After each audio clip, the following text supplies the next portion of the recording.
Hello, this is Pastor Andy Fernandez with 1 Minute with God. Hebrews chapter 10 verse 22 to 23 says, "Let us draw near to God with a sincere heart and with the full assurance that faith brings us, having our hearts sprinkled to cleanse us from a guilty conscience, and having our bodies washed with pure water. Let us hold unswervingly to the hope we profess, for he who promised is faithful." What do we look like when no one is watching? Or how would you and I live if we knew we would not be criticized or judged?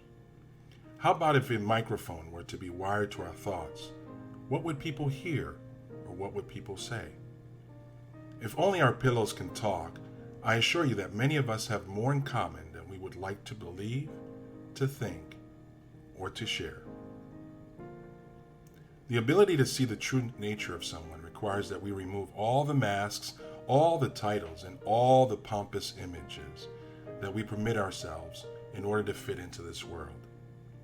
Being vulnerable may not seem comfortable, but it is certainly necessary if we're going to live authentic lives before God and before others. The only way to free ourselves from the chains of falsehood in believing that everything is okay when it's not, or that we somehow have to secretly handle our problems, is totally untrue. God sees through our shields and understands our fears. He grieves with us through our traumas, even in the midst of all the drama. So whether you have been eluded rags or riches, permit yourself the opportunity to be vulnerable to self, to God, and to those around you who care. This is Pastor Andy with 1 Minute with God.